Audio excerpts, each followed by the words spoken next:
미국 오리건 포틀랜드에서 1927년 짐 엘리엇이 태어났습니다. 짐의 아버지는 전도자였기에 그의 가족들은 생후 6주 때부터 예배와 주일학교에 참석했습니다. 어머니 클라라는 아이들이 어렸을 때부터 어른 예배에 참석하도록 했고 신앙 교육을 가정의 가장 최우선으로 두었습니다. 아버지 프레드 엘리엇은 날마다 4명의 자녀들에게 성경을 읽어주며 아이들과 함께 기도하였습니다. 짐이 6살 때였습니다. 어느 날 밤 어머니와 함께 집회에서 돌아온 뒤 이렇게 말했습니다. 엄마, 주 예수님이 언제 오셔도 좋아요. 이제 저도 구원받았으니 우리 식구들을 다 데려가실 수 있잖아요. 짐은 어렸을 때부터 자신의 믿음을 친구들에게 전하기 시작했습니다. 엘리엇 집안에서는 자녀들의 친구를 언제나 환영했습니다. 그리고 선교사들도 짐의 집을 방문하여 가족들과 함께 머물다 가곤 했습니다. 손님들과 저녁 식사를 하면서 궁금한 것들이 있을 때면 짐은 서슴없이 질문을 했습니다. 그렇게 선교사들과 이런저런 이야기를 하는 중에 짐은 자신도 어느 날 선교사가 되어 모험에 뛰어드는 상상을 하기 시작했습니다. 클라라와 프레드는 아이들을 훈육할 때 순종과 정직을 무엇보다 강조했습니다. 아이들이 14살이 되자 다들 예수님을 자기 삶의 구주로 모셨으니 지금부터 자기 행동을 주님께 직접 책임져야 한다고 말했습니다. 어머니 클라라는 엄마 아빠가 모른다고 아무 탈 없을 거라고 생각하지 말아라. 하나님이 아시고 그분 방식대로 벌하신다. 고 그들에게 말했습니다. 1941년 짐 엘리엇은 벤슨 폴리테크닉 고등학교에 들어갔습니다. 그는 건축 설계를 전공으로 택했습니다. 그는 재능이 많은 소년이었습니다. 글쓰기 실력이 좋아 학교 신문에 사설을 자주 실었고 교내 연극에서 주인공으로 활약이 대단하여 선생님이 연극 배우의 길로 권할 정도였습니다. 또한 학교의 웅변왕으로 이름을 날렸습니다. 그는 매사에 이해가 아주 빠른 영리한 소년이었습니다. 무엇보다 짐은 복음에 대한 열정이 대단했습니다. 그는 늘 교과서와 함께 작은 성경책을 들고 다니며 한두 명의 청중만 있으면 성경을 펴고 말을 시작했습니다. 점심 식사 전에 늘 기도했고 친구들에게 예수 그리스도에 대해 천국과 지옥에 대해 기회를 놓치지 않고 전했습니다. 어느 날 짐이 학교 식당에서 점심을 먹고 있는데 학생 간부들이 댄스 파티의 티켓을 팔러 들어왔습니다. 학생회장은 키가 190cm의 운동선수의 시 대표 야구 겸 농구 스타였고 학교에서도 인기가 좋았습니다. 그가 댄스 파티의 티켓을 사달라고 하자 짐은 안 산다는 말뿐이었습니다. 그는 짐이 학생들에게 끼치는 영향력을 잘 알았기 때문에 더 적극적으로 매달렸습니다. 짐이 학생회에 속해 있으니 지원해줘야 한다며 강권했습니다. 그러나 짐은 단호하게 거절했습니다. 맞아, 나도 학생회에 속해 있지. 하지만 너처럼은 아니야. 나는 그리스도인이야. 성경은 내가 세상 안에 있지만 세상에 속한 것은 아니라고 했어.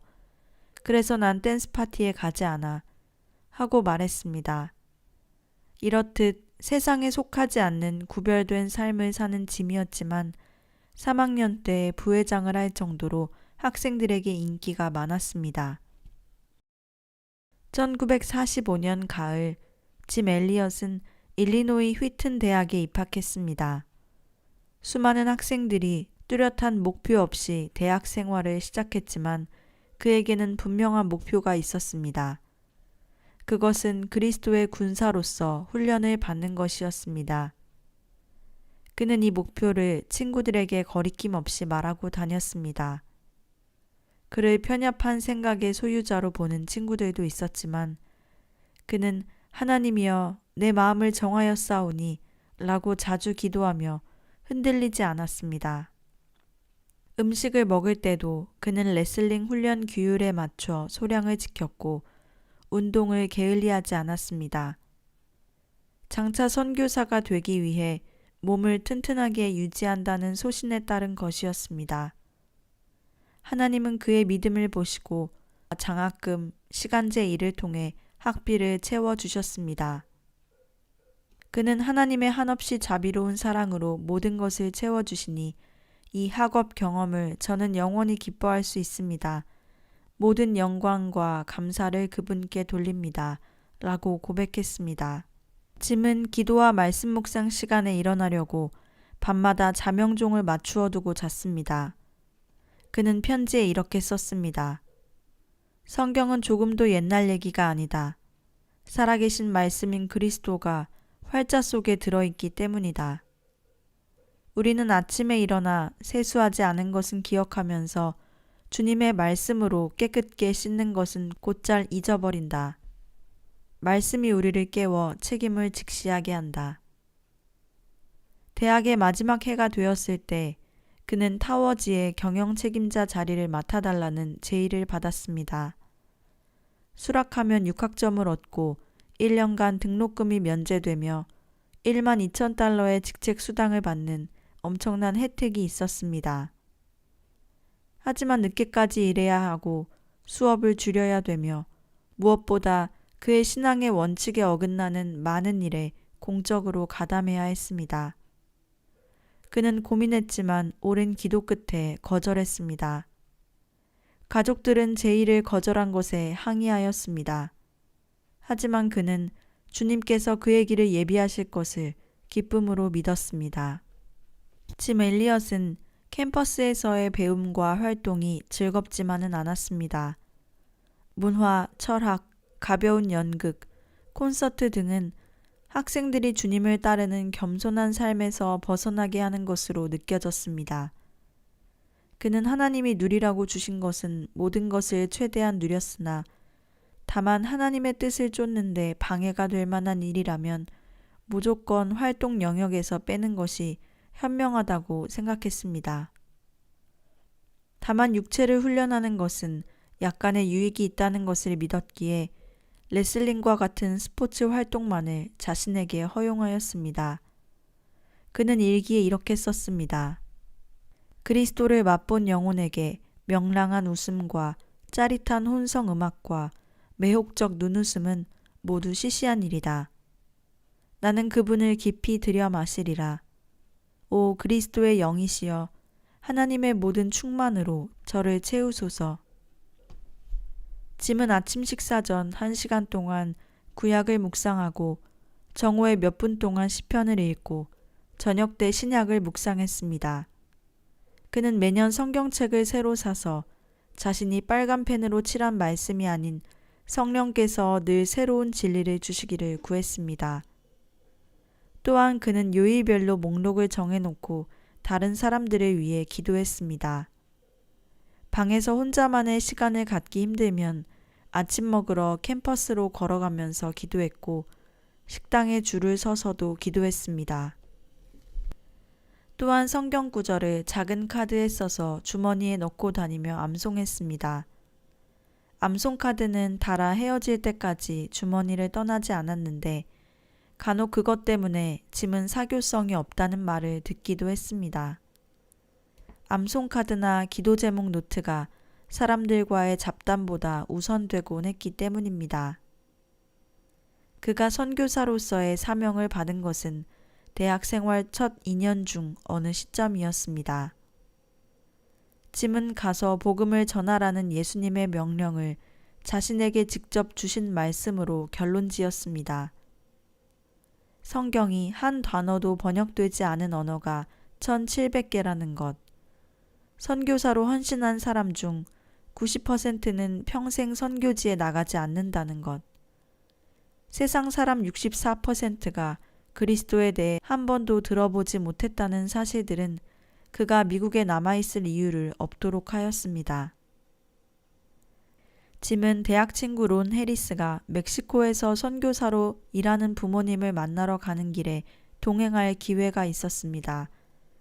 멕시코에서 보낸 6주간은 짐에게 새로운 세계에 대한 눈을 뜨게 해주었습니다.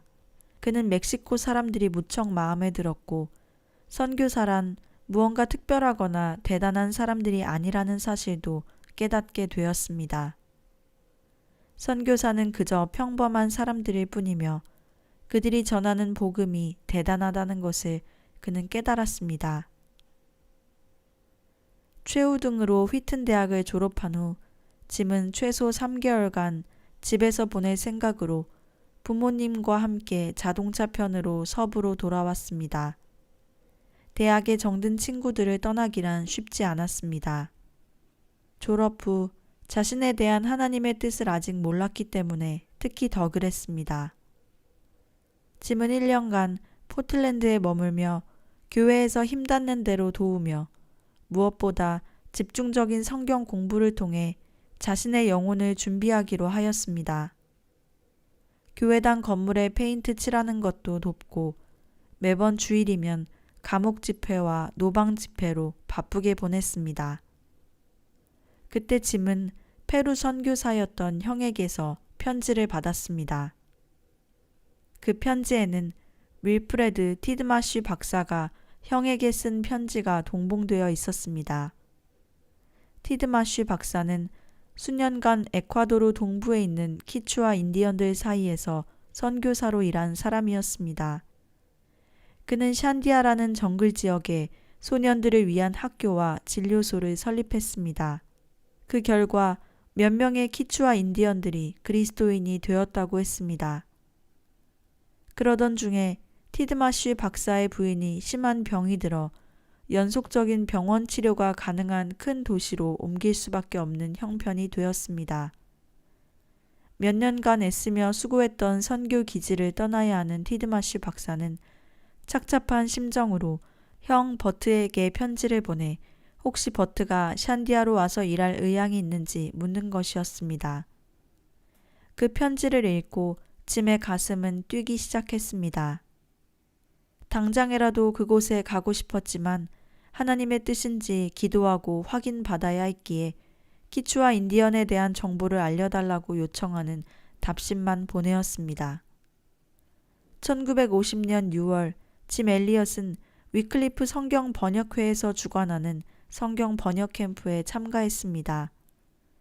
짐은 오클라호마 대학에서 머물며 수백 명의 선교사 지망생들과 현역 선교사들과 함께 10주 동안 문자 없는 언어를 연구하는 법을 배웠습니다. 희한한 언어를 듣고 그 말을 적는 음성학, 어떤 단어들이 서로 연관성을 갖고 있는지 알아내는 어역론, 문법에 대한 구문론 등에 대한 강의를 들었습니다. 짐은 다른 사람들의 억양과 방언을 흉내내는 천부적인 소질이 있었던 터라 빠르게 배웠습니다. 참석자들은 한 명의 선교사와 함께 한 달간 언어 쓰기 기술을 연마해야 했는데 각자가 선교사가 발음하는 언어를 듣고 강의 중에 배운 원칙에 따라 그 언어를 받아쓰고 단어와 문법 등을 알아내는 것이었습니다. 마침내 짐이 소개받은 선교사는 에콰도르 정글의 키추아 인디언들 사이에서 일했던 퇴임 선교사였습니다. 믿을 수 없는 우연이었습니다. 짐은 벌써부터 그 언어가 장차 자신이 사역할 언어라는 예감이 들었습니다. 선교사와 대화 중에 짐은 아우카라는 인디언 부족에 대해 처음 듣게 되었습니다. 그들은 지금도 석기시대 생활 방식을 그대로 이어가고 있으며 지구상 가장 복잡 미묘한 석유 탐사 지역으로부터 1.5km 떨어진 지역에 산다고 했습니다. 그들은 외부 사람들을 적대시하여 대부분 보이는 대로 죽인다고 했습니다. 아우카 부족의 이야기를 듣는 동안 짐은 전율이 느껴질 정도로 흥미와 관심이 생겼습니다. 자신이 그들에게 들어가서 복음을 전하고 싶었고 그렇게 되길 바랐습니다. 짐은 하나님의 분명한 응답을 찾아 열흘간 작정 기도에 들어갔습니다. 열흘 뒤 짐은 아침 묵상 중 출애굽기 23장을 읽고 있는데 20절이 생생히 다가왔습니다.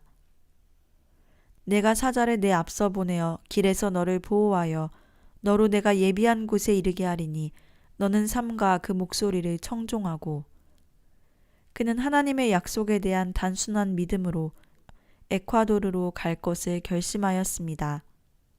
하나님의 뜻은 거창한 방법이 아니라 아주 작은 일들을 통해서 확증되고 있었습니다. 빌립보서 4장 19절 하나님의 복을 빕니다. 에콰도르를 위해 쓰십시오. 라고 쓰인 익명의 쪽지와 함께 $20가 든 봉투가 편지함에 들어있었던 일도 있었습니다. 짐을 잘 아는 사람들과 가족들은 그가 성경을 가르치고 말씀을 전하는 은사가 뛰어났기에 미국 내 젊은이들을 상대로 사역해야 한다고 생각하며 서운한 뜻을 내비쳤습니다. 그러나 그는 단호한 의지를 내비쳤습니다. 제가 남미로 간다는 말에 부모님이 슬퍼하시는 것은 충분히 이해가 됩니다. 하지만 그분은 제자들에게 마치 세상에 다른 의무들이 존재하지 않는 것처럼 하나님 나라에 전심을 바쳐 그분을 따라야 한다고 명하셨습니다. 물론 그분은 가족 간의 인연도 제외시키지 않으셨습니다.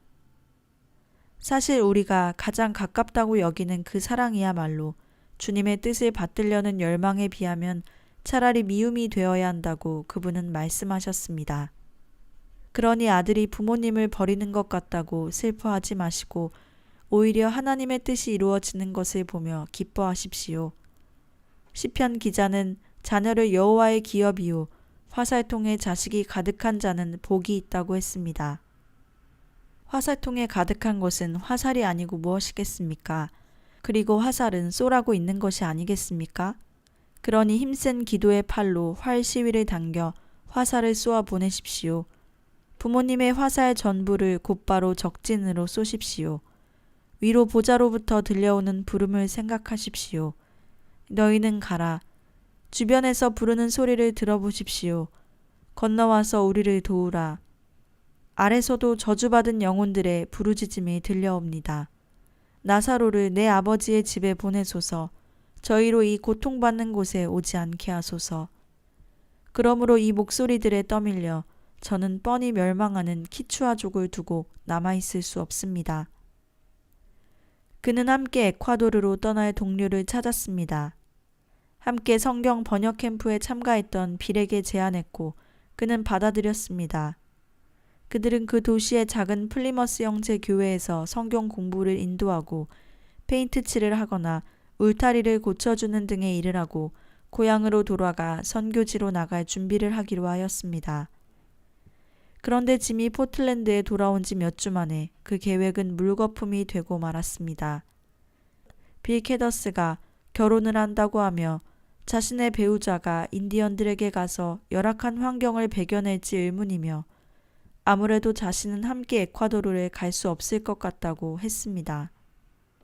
또 다른 동료 한 명이었던 휘튼 대학 동창인 에드 맥컬리도 결혼을 발표하며 선교 동역자가 될 수 없을 거란 사실에 낙담했습니다. 짐은 혼자라도 가겠다고 마음을 굳히고 미국에 있는 형제 교회를 찾아다니며 앞으로 자신을 재정적으로 뒷받침해달라고 요청했습니다. 짐이 첫 번째로 들른 곳은 시애틀이었는데 짐과 어릴 때부터 함께 놀며 자란 피트 플레밍이 자신이 다니는 교회에서 설교하도록 도와주었습니다.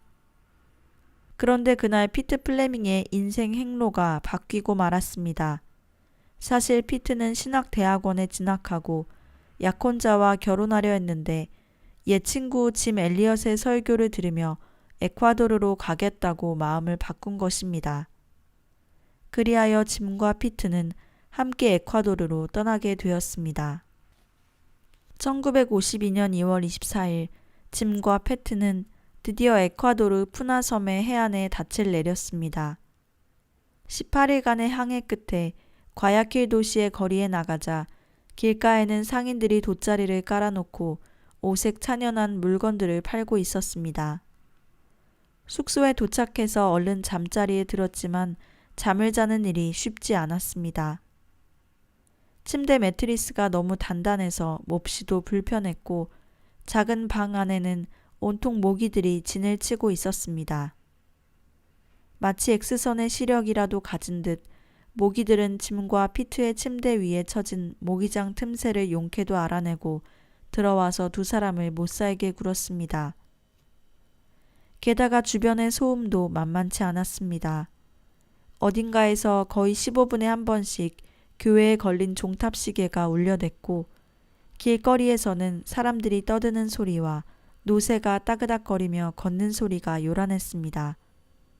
문들이 여닫힐 때에는 집안 전체가 흔들리는 것 같았고 천장에 달린 선풍기는 귀에 거슬리는 소리를 내며 돌아갔습니다. 밤새 뒤척이다가 다음 날이 밝았습니다. 티드마쉬 박사가 두 사람을 기다리고 있었습니다. 박사는 이들과 함께 비행기를 타고 키토시로 향했습니다. 키토 지역은 차분하고 정이 가는 도시였습니다. 한시라도 빨리 샨디아에 사는 키추아 인디언들을 만나고 싶은 마음에 짐과 피트는 도착 다음 날부터 스페인어 공부에 매진하기 시작했습니다. 두 사람을 가르치는 스페인어 교사는 매우 엄격한 사람이어서 작은 실수도 놓치지 않고 정정해 주었습니다. 짐은 고마운 마음으로 언어 정복을 위해 힘을 다했습니다.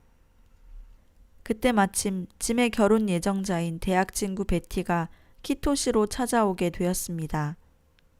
짐과 베티는 함께 여행을 다녔고 스페인어도 열심히 공부했습니다. 그들이 가는 곳마다 스페인어 가정교사가 동행했으며 그들은 오직 스페인어만을 사용했습니다. 한편으로는 시간을 쪼개어 다른 공부도 해야 했습니다. 티드마슈 박사는 철학을 전공한 사람이었으나 키추아 인디언들을 위해 일하는 동안 의사나 다름없이 치료를 해주어야 할 때가 많았습니다. 그래서 티드마슈 박사는 신입 선교사들에게 기초 의료 지식을 가르쳤습니다.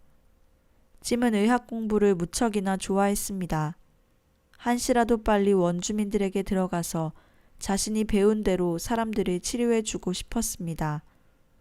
진짜 선교사가 될 그날이 간절히 기다려졌습니다. 그러던 중 짐은 2달 전에 끔찍한 한 사건에 대해 들었습니다. 실수로 아우카 지역에 들어간 키추아 인디언 가족 5명이 아우카 인디언들에 의해 살해당했다는 소식이었습니다. 아우카 인디언들은 어릴 때부터 사람을 증오하도록 배우기 때문에 심지어 아기에게 불러주는 자장가 속에도 그 가족이 증오하고 살해한 사람들의 이름을 넣어 만든다는 것이었습니다.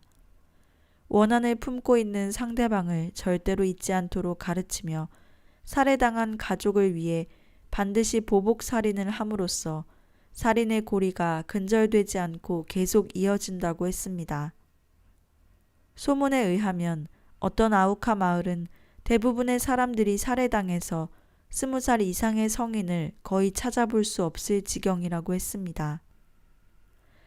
그런 얘기를 들을수록 짐은 하나님의 진리와 은혜를 어서 그들에게 알려주고 싶은 마음이 굴뚝 같았습니다. 그러기 위해서는 자신은 먼저 스페인어를 잘해야 하고 자신이 부름받은 키추아 인디언들을 위해 우선적으로 일해야 했습니다. 그러나 한편으로는 어떻게든 아우카 부족에게 들어갈 방법을 찾고 싶었습니다. 키토에 온 지 5개월이 되는 7월 말, 짐과 피트는 스페인어 실력이 샨디아로 들어가도 좋을 정도라는 인정을 받게 되었습니다.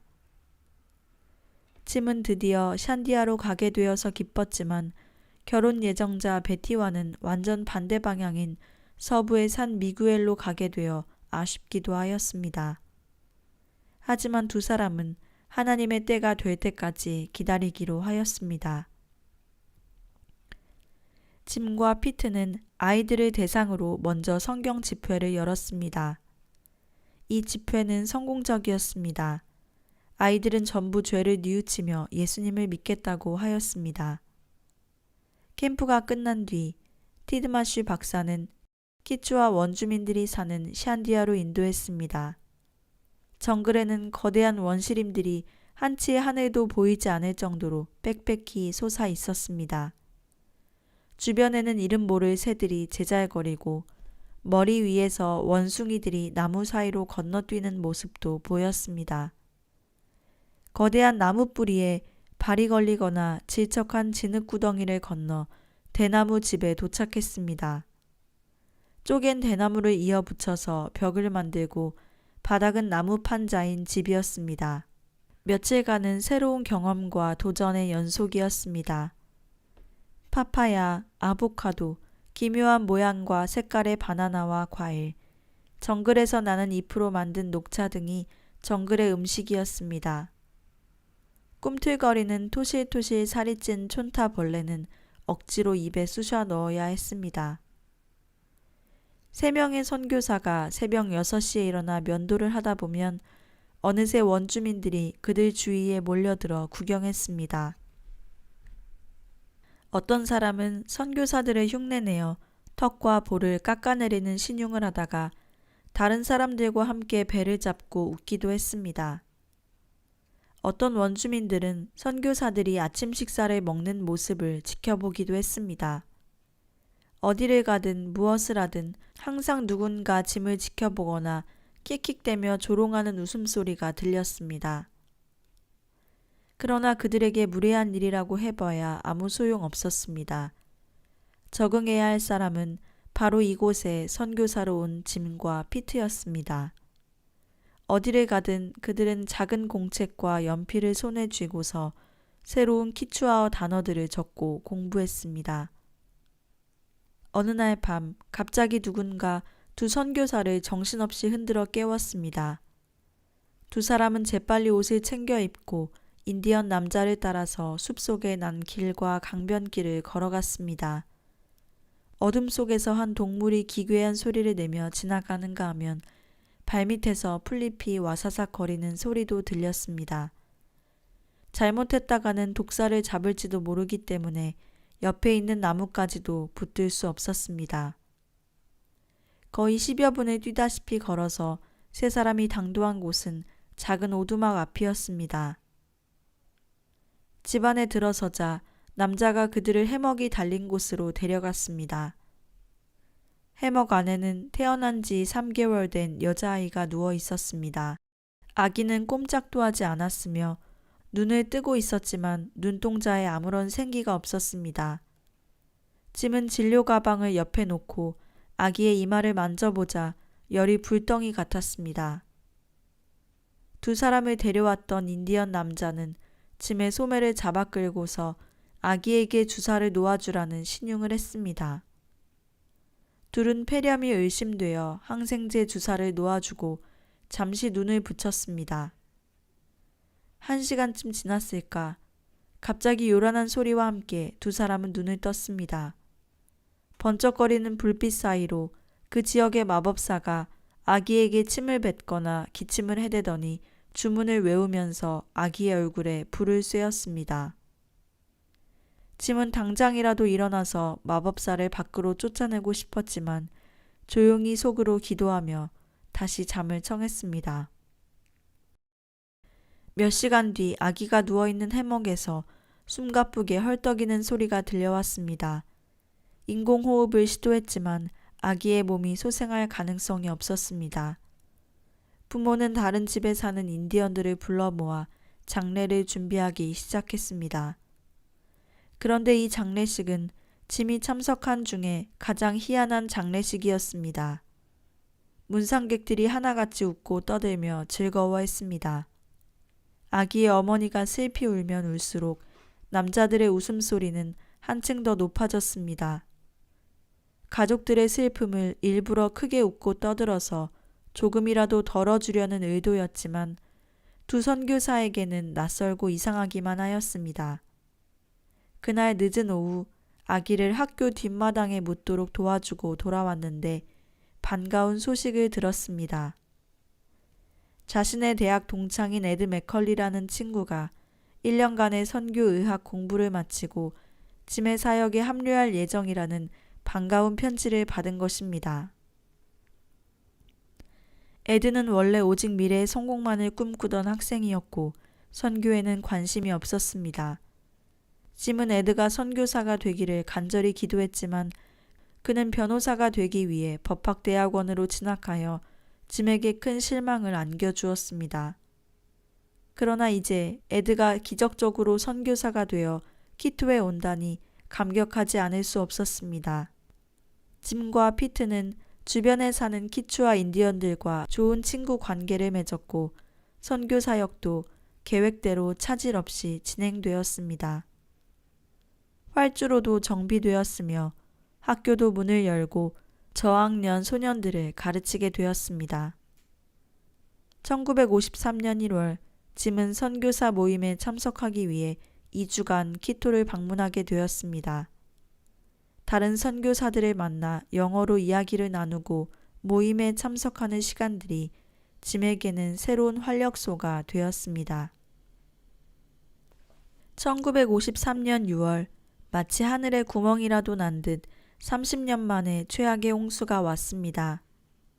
굵은 빗줄기들이 쉴 새 없이 지붕을 내리쳤고 절벽 아래의 야툰야쿠 강물은 엄청나게 불어나 성난 소용돌이를 일으키고 있었습니다. 강물은 점점 불어나 거대한 고목들이 떠내려가고 강변에서 재배하던 농작물들을 휩쓸어 버린 상태였습니다. 짐과 피트가 상황을 점검하러 강을 따라 내려가고 있을 때 갑자기 그들이 서 있는 강둑 바로 앞이 무너져 내렸습니다. 밧줄로 묶어놓았던 발전기마저 잠시 후 아래로 사라져 버리고 없었습니다. 그들은 거의 완성 단계에 있는 맥컬리의 집에 가서 모든 건축 자재들을 하나씩 뜯어내고 그것들을 절벽에서부터 먼 안전한 장소에 쌓아 놓았습니다. 그러나 몇 주간이 지나도 정글의 장마는 영원히 끝나지 않을 것처럼 계속되었습니다. 어느 날 짐과 피트는 함께 키추아어 사전을 만드는 작업을 하고 있었습니다. 잠깐 나갔던 피트가 급하게 들어오더니 빨리 도망가자며 소리쳤습니다. 나가보니 집 앞에 5m 앞에 있는 땅이 절벽 아래로 풀썩 무너져 내리는 모습이 보였습니다. 짐은 상자 하나를 잡고 책과 자료들을 쓸어 담아 정글로 달아나기 시작했습니다. 얼마 뒤 무시무시한 굉음이 들렸습니다. 뒤를 돌아보자 그동안 살던 집이 마침내 절벽 아래로 떨어져 강물에 매몰되고 말았습니다. 그렇게 그 해의 폭우는 짐과 피트의 집, 진료소, 그리고 학교까지 모두 삼켜버렸습니다. 지난 1년간 짐과 피트가 공들여 세운 선교 기지가 한순간에 사라져 버리고 말았습니다. 망연자실한 두 선교사는 한 원주민이 호의로 묵게 해준 대나무 집에서 잠시 머물렀습니다. 그들은 잃어버린 물건을 두고 걱정하기보다는 남아있는 물건들로 인해 감사하기로 했습니다. 짐은 홍수 속에서 말라리아 병에 걸려 일주일간 사경을 헤매기도 하였습니다. 정신을 차린 후 짐과 피트, 새로 합류한 선교사 에드는 함께 머리를 맞대고 앉았습니다. 샨디아에 다시 새로운 선교 기지를 짓는 일을 시작해야 하는지, 아니면 하나님께서 선교사들의 관심을 돌려 더 도움이 필요한 곳으로 보내시려는 것은 아닐지 그들은 심각한 질문을 던졌습니다. 그때 짐은 다른 키추아 인디언 지역으로 가서 알아보자고 제안했습니다. 짐과 피트, 에드, 그리고 동행한 인디언들은 2, 3주 동안 카누를 타고 키추아 인디언들의 영역을 다니며 새로운 선교 기지로 적당한 장소를 물색하기로 했습니다. 며칠 동안 강을 따라 내려가다가 몇 개의 오두막집이 보이는 곳을 발견했습니다. 3명의 선교사들은 한 오두막 앞에서 자신의 이름을 아타나시오라고 소개한 키추아 인디언과 이야기를 나누게 되었습니다. 그는 선교사들을 점심 식사에 초대한 후 다시 돌아와 아이들을 위해 학교를 열어달라고 부탁했습니다. 보통 인디언들의 신임을 얻기 위해서는 오랜 시간이 걸렸고 그런 식의 부탁을 받는 것은 전혀 의외의 일에 속했습니다. 하나님께서 새로운 선교 기지를 이곳에 세우도록 인도하신다는 생각이 들었습니다. 1953년 10월 8일 짐이 26번째 맞는 생일인 동시에 베티와 결혼하는 날이었습니다. 결혼식은 키토 중심부에 있는 낡은 건물인 혼인등기소에서 단 10분 만에 치러졌습니다. 신혼여행을 다녀온 뒤 짐과 베티는 아타나시오의 오두막 근처 빈터에 새로운 선교 기지를 세우는 일에 착수했습니다. 둘은 신혼 살림을 상자 속에 넣어 새로운 사역지 푸유풍구로 향했습니다. 아타나시오가 오두막에서 나와 마치 자신의 왕국에 온 귀빈을 환영하는 사람처럼 짐과 베티를 맞이했습니다. 1시간쯤 지나자 전혀 예상치 못한 선물들이 도착했습니다. 한 원주민은 바나나 다발을 가져왔고 어떤 사람은 바나나 껍질에 쌓인 구운 생선을 주었으며 장작더미와 파파야 2개를 가져온 사람도 있었습니다. 이제 신혼부부는 저녁 식사거리도 해결되었고 무엇보다 원주민들로부터 그렇게 따뜻한 환영을 받는다는 사실이 기뻤습니다. 풍성한 먹을거리, 친절한 이웃, 쉴 수 있는 집이 있으니 부족할 것이 없어 보였지만 집 천정만큼은 적응이 되지 않았습니다. 천정이 너무 낮아서 짐과 베티처럼 키가 큰 미국인은 집안에서 제대로 허리를 펴고 설 수조차 없었습니다. 게다가 밤이 깊어지면서 수백 마리의 바퀴벌레들이 천정에서 쉴 새 없이 떨어졌습니다. 밤새 뜬 눈으로 지샌 후 둘은 근처에 텐트를 치고 자기 시작했습니다. 짐은 아타나시오와의 약속을 지키기 위해 먼저 학교 건물을 짓기로 하였습니다. 또한 가족의 위급한 경우를 대비해 푸유풍구에서 외부로 갈 수 있는 빠른 교통수단이 반드시 필요했습니다. 짐과 베티는 계속 키추아 언어를 배웠습니다. 짐이 베티보다 일찍 언어를 배웠으므로 아타나시오 가족과 필요한 대화를 나눌 수 있을 정도의 충분한 언어 실력이 되었습니다. 그들은 매일 아침마다 세메라에 무선을 보내 다른 선교사들의 소식을 듣곤 했습니다. 12월 18일 이른 아침, 짐과 베티는 선교사들을 만나러 샨디아로 가기 위해 정글 여행을 시작했습니다. 정글은 듣던 것보다 더 나무들이 무성하고 울창했습니다. 어마어마하게 큰 열매들이 나무 꼭대기에 주렁주렁 달려있고 어떤 나뭇잎들은 좋기 1m는 됨직하게 넓었습니다.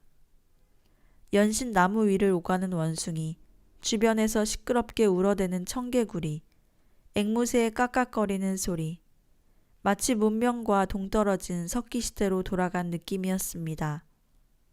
남미의 정글은 그야말로 자연의 아름다움과 신비에 휩싸여 있었습니다.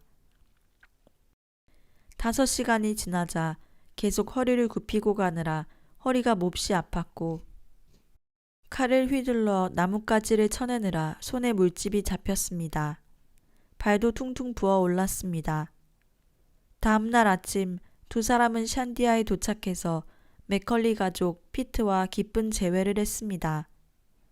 피트와 에드는 샨디아에 사는 인디언들이 점차로 기독교에 상당한 관심을 나타내고 있으며 몇 명의 인디언들은 성경 공부 모임에 꼬박꼬박 참석하여 많은 질문을 한다고 했습니다. 참으로 반가운 소식이 아닐 수 없었습니다. 원주민들이 기독교에 그토록 관심이 높아져 있다면 이번 시기를 놓치지 말고 크리스마스 기간에 샨디아에서 성경 집회를 여는 것이 좋겠다는 의견이 모아졌습니다. 그러나 오리엔테 지역에 사는 인디언들에게는 조용히 앉아서 다른 사람의 말을 경청한다는 개념이 없었습니다. 어떤 사람들은 집에서 키우는 애완동물을 끌고 오기도 했습니다. 키추아 여인들은 교회에 앉아있는 시간을 이용해 온갖 잡다한 일거리에 분주했습니다. 아이들의 머리를 빗겨주거나 이를 잡아주고 발을 손으로 쓸어가며 발에 박힌 가시를 뽑아내는 여인들도 있었습니다. 남자들은 설교 중간에 일어나 몸을 긁어대거나 지나가는 사람들에게 소리를 지르기도 하고 소위 화장실을 이용하려고 밖에서 돌아다니다가 교회 벽에 실례를 하기도 했습니다.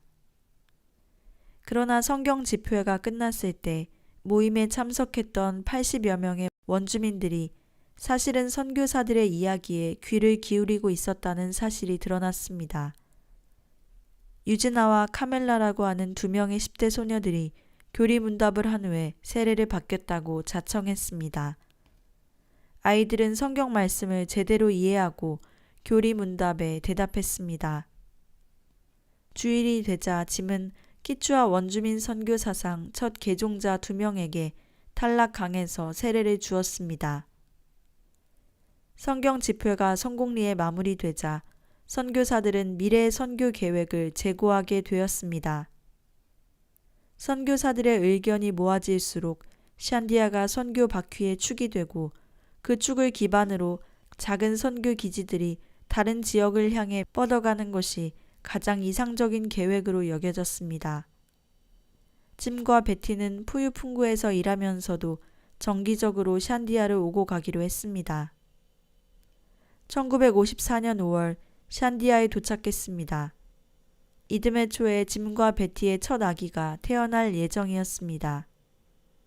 한편 짐의 대학 동창 에드 맥컬리 선교사는 선교 기지가 들어설 만한 적당한 장소를 찾기 위해 인근의 정글을 조사하다가 알맞은 장소를 발견했습니다. 아라주노라는 이름의 지역이었습니다. 이곳에는 5년 전까지만 해도 정유 탐사 기지가 있었습니다. 그런데 1947년 3명의 직원이 키추아 인디언과 아우카 인디언의 창에 맞아 살해되는 사건이 있었습니다. 사람들은 정유회사에서 일하기가 두려웠지만 회사에서 가진 노력을 동원해서 그 지역이 안전하다고 설득하여 다시 일하도록 했습니다. 그런데 1948년 덤불 속에 숨어 있다가 공격한 아우카 인디언들의 창을 맞고 8명의 회사 직원들이 목숨을 잃었습니다.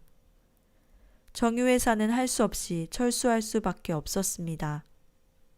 이제 아라주노 지역은 유령의 도시로 변해 있었습니다. 건물들은 덩굴로 뒤덮여 흉하게 파손되었으며 거의 무너져 버렸습니다. 짐과 에드는 과연 아라주노에 새로운 선교 기지를 세워야 할지 며칠 동안 고민했습니다. 며칠간의 기도와 토론 끝에 짐과 에드가 아라주노로 들어가서 주변의 키추아 인디언들이 어떤 반응을 보이는지 직접 알아보기로 했습니다. 짐은 아라주노 마을이 언젠가는 아우카 인디언들에게 들어가 선교할 수 있는 전초 기지가 되게 해달라고 기도했습니다. 그는 언젠가는 하나님이 그들에게 다가갈 길을 열어주실 것이라고 믿었습니다.